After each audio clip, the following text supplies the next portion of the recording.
Good morning guys, and welcome to another home video on my channel. So today I am going to be showing you what's been going on this week. We've had a couple of trades in. We had the plumber and we've also had the electrician. It's actually the end of the week now. So I'm just doing my intro now at the end of the week. And we have also finished off our brick slip wall. I have just posted a little reel on my Instagram showing you like the whole process in double quick time. So it's all in a minute, and I've just like explained step by step how we created the wall and how we've done it. Like I said before, we put this in our old house as well. We have chosen exactly the same bricks as we had in our old house because we just love them so much. So I'm just going to take this back a couple of days and show you how we pointed the bricks, like how we put the mortar in between the bricks. And I'm also just going to put down below in my description box the not utensils, is it utensils? The tools that we used for our brick slip wall. The reason I'm going to do that is because by having these tools, if you're thinking of doing a brick slip wall yourself, it just makes applying everything and pointing it all so much quicker and easier.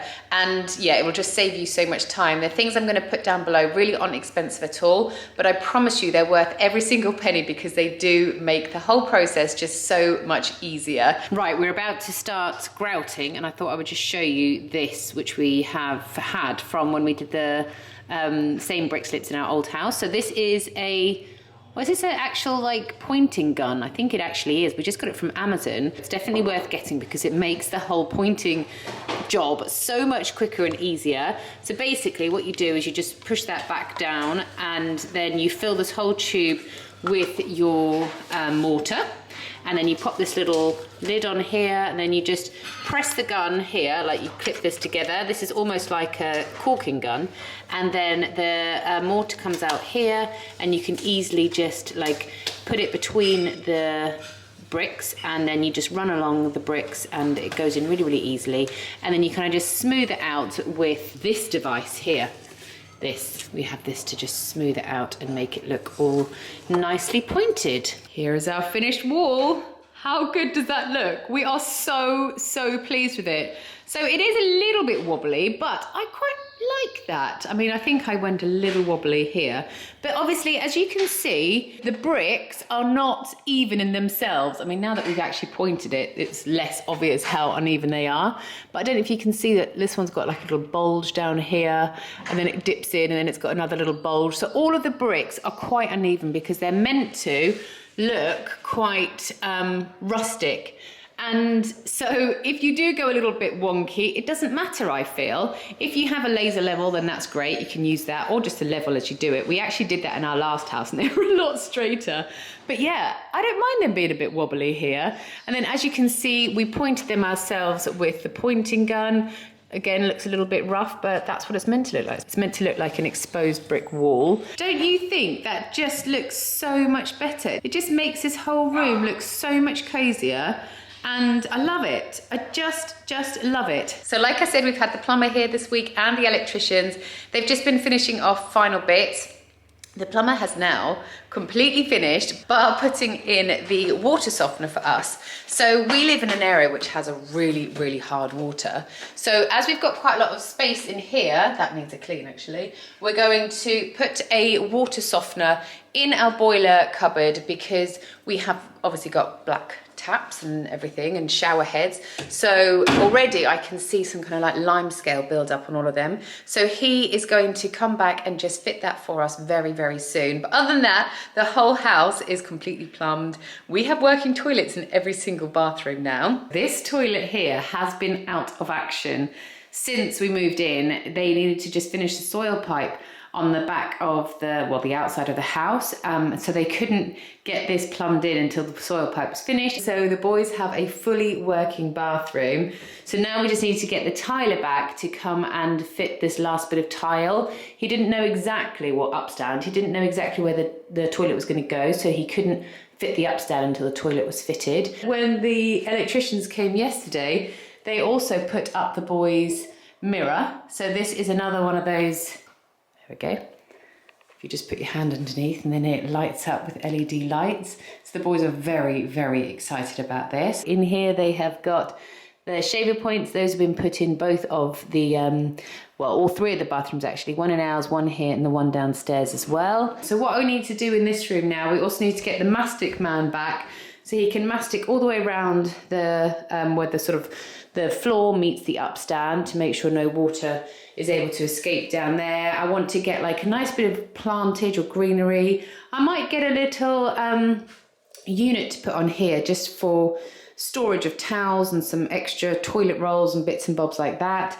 And yeah, get a bit of greenery in here and make it look a little bit more kind of homely. This is quite a big development in our house. We've finally got our Dyson up on the wall. We didn't actually have a plug socket here before, but what they said they could do, because our fuse box was just up there, they could actually just steal one of the wires from in there to put a plug socket behind the door there, which means we don't have any trunking or anything like that showing, and everything looks really nice and neat. So as you can see, the socket is behind the door when you come into our utility room, and then the Dyson is just there. So it works really, really well, I think. We've got the cut company coming next week, and they're going to build us in a unit here. The unit's going to go about 1 meter high, and then I want to get a nice print on the wall that's going to just say laundry and tell me all the settings that we need to have for our laundry room. And then our utility room is complete, and I'm going to be able to do a little room tour for you guys. I know it's very small and you're thinking, well, what would you give us a tour of? But I can show you inside here, and I can tell you where everything is from, and I can show you what the unit's going to look like and everything like that. In this video, I am actually also going to tell you about the one regret that Chris and I have in this build. I wanted to do a video where I share like 5 regrets through our build, but between Chris and I, we could literally come up with this one. I'm sure maybe over time we'll think, oh, we should have done that as well. So maybe I'll keep that video for a little bit later on down the line, but keep watching because we have got one regret. And I've asked the builder for a quote to rectify our regret, because it is rectifiable. But yeah, it doesn't bother me, but it bothers me, if that makes sense. So keep watching so you don't miss that. Another thing I just wanted to talk to you about was our underfloor heating. I get asked so many questions about our underfloor heating, so I thought I would just go into detail a little bit in this video. We didn't actually know the system that we used existed until I started to do some research. Because we are in an older house, the floor was already there, it was concreted, or we had wooden beams down already. So to dig the floor up and then to lay like proper thick underfloor heating was just going to cost a fortune. So I found a thin profile underfloor heating system, which is still water from warm up, and it's really clever because it's linked the whole house up together. Chris and I aren't very techie, and my brother-in-law came down a couple of weeks ago and he just went, oh, dush, and just linked us all up, and we now can control our underfloor heating on our phone too. So these are the little keypads that we have got in each room, and they're zoned. So obviously this is not the temperature, this is actually the temperature of the room because our house is so warm, but the target temperature is actually set at about 21 degrees. But it's so efficient, the underfloor heating, and obviously our house is so well insulated that it just stays so warm for ages. So we actually hardly have our underfloor heating on. However, in other rooms like this room in here, which is our downstairs bedroom and / office, which is messy, this room has a lot of window, and it obviously has like external walls, and this is a room that has the, it doesn't have a full concrete base, so that room gets a little bit colder, so we can set that temperature to be completely different to anywhere else in the house. And then, like I said, we have a little app on our phones. It's a warm up smart app, and you can set all your target temperatures. So if you go away, for example, and you want to come home to a nice warm house, you can set these to low while you're away, and then when you're traveling home, you can put the temperatures up so that when you get home, your house is going to be nice and toasty and warm, which is very, very clever, I think. We originally had these as our thermostats. These are, well, they're not their older ones, they're very new to warm up, but these ones here that they sent us are their newest ones. These have literally only just come out in the UK, I think in this last month. So when they saw my videos, and I had these, they emailed me and said, would you like us to send you our brand new thermostats? And then they said, you can just give these away. I was gonna send them back to the company, and they said, no, why don't you see if any one of your viewers is planning on having underfloor heating and would like to have these. I think they're worth about £80 each, and I've got 7 to give away. So comment down below if you are planning on having some underfloor heating. These thermostats work with any type of their underfloor heating, so you can have the thick piping, the thin piping like we have, and you can also use them on electric underfloor heating too. So they're really, really good. Like I said, I think they're about £80. So if you need any, comment down below, and then I'll get in touch with however many of you I can send them out to. Okay, who's ready to hear the regret? Da-da. I actually feel like a lot of you are going to go, told you so, but let me just say something. Okay, let me tell you the regret first of all. Let me turn the camera around. So the regret is in this area. Excuse all the coats, they're going to be taken away soon because we've got something to go there, but we just haven't put it up yet. And also people keep illegally leaving their shoes out when we do have these now. Anyway, that's not the regret. And neither is the front door, because I absolutely love this front door. It is like such a feature when you walk up to our house, and the amount of people who comment on the door saying like, wow, I've never seen a front door like that, and they love it. I know the door for some people was a bit like Marmite, and they were like, oh no, don't like it. It looks like a safe. Which is fine. I think it's great. Everyone deserves to have their own opinion, because imagine if we all had the same likes and dislikes, everyone had the same thing. Anyway, right, it is now 3 o'clock in the afternoon, and we always have this light on. In our old house, we had, well, we've still got the Velux up there, but our hallway was so bright that like light flooded in, and I know it's winter, so it's you know, different time of year and things like that. But we have the light on in this hallway quite often. So our one regret is the fact that we didn't get, not a window in the door, because I'm glad we don't have a window in the door, because I really like the size door. I'm glad we used the whole area to get a pivot door.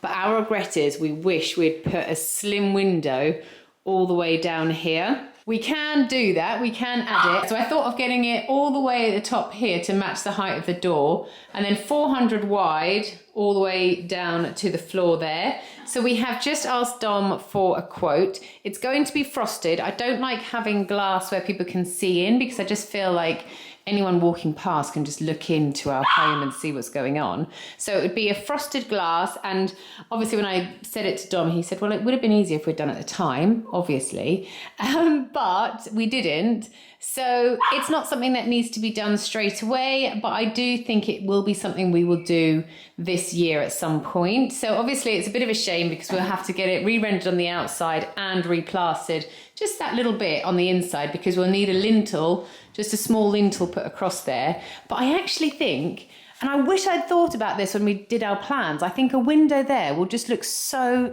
nice. It'll be a bit quirky, because obviously most people would have sort of windows in the doors, but by having it on the side, it will give us a bit more privacy, but it will let in so much light.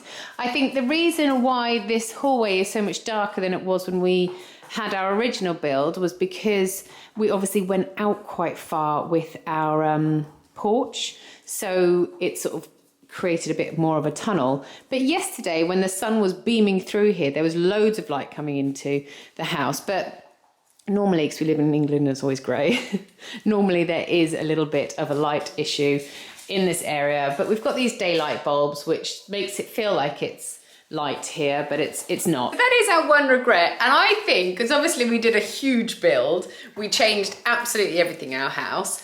I feel like if we just have that one regret, which is easy to fix, it will cost money obviously, but it's not essential. So we're kind of waiting to hear back from Dom as to how much it's going to cost before we make our decision as to if we're going to do it or not.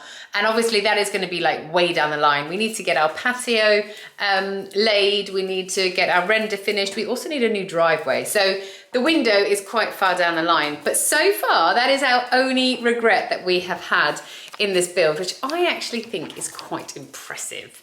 I don't know about you guys, but I think that's quite impressive. So yeah, that's what I thought I'd share with you guys. What do you think we should do? Would you put the window in? Obviously, depending on how much it's going to cost. Anyway, guys, this is the end of today's video. I hope you have enjoyed it. Just admire our brick wall. I think it looks so good. I hope you guys have a lovely evening, and I will see you guys again soon.